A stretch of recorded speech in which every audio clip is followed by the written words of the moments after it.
রাজনীতি বা নির্বাচন করলে রাষ্ট্রীয় দায়িত্বে থাকা উচিত নয় বলে মন্তব্য করেছেন এলজিআরডি উপদেষ্টা আসিফ মাহমুদ সজীব ভূঁইয়া।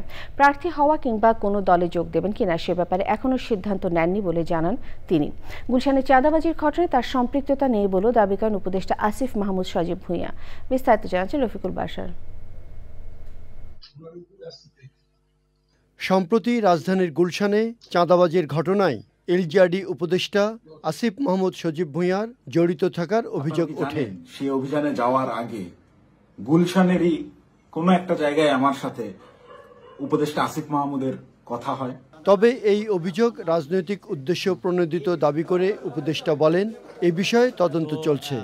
এর সাথে যে আমার সংশ্লিষ্টতার যে কথা বলা হচ্ছে এটা সম্পূর্ণ রাজনৈতিক উদ্দেশ্য প্রণোদিত। এখনো কেউ এরকম কোনো প্রমাণ দিতে পেরেছেন আমার সম্পৃক্ততা আছে, বরং আরও যা সাক্ষাৎকার নেওয়া হয়েছে এই সাক্ষাৎকারটা একজন রাজনৈতিক নেতার বাসায় একজনকে জোরপূর্বক নেওয়া হয়েছে বলে যে অভিযোগ এসেছে এটাও অত্যন্ত গুরুতর একটা অভিযোগ। এবং সেদিন ওয়েস্টিনে গিয়েছিলেন কিনা সাংবাদিকদের সেই প্রশ্নের উত্তর দেন উপদেষ্টা।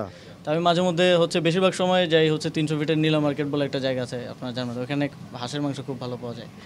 তো ওইখানে হয়তো যাই 4-5 জন মিলে। তো আবার মাঝে মধ্যে ওইটা আবার বেশি ভোর হয়ে গেলে বন্ধ থাকে, তখন ওইদিকে ওয়েস্টিনে যাওয়া হয়। তবে এক্স্যাক্ট ওই দিন আমি গিয়েছিলাম কিনা সিসিটিভি ফুটেজে হেলমেট পরা যে কাউকে যদি আমাকে বলে দাবি করা হয় এটা কতটুকু আসলে বিশ্বাসযোগ্য।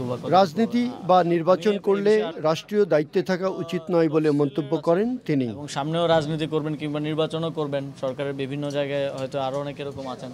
আমি মনে করি যে সবারই তফসিলদারকে পদত্যাগ করা উচিত একটা স্বচ্ছ এবং সুষ্ঠু কোনো প্রকার প্রভাবমুক্ত নির্বাচন আয়োজনের জন্য।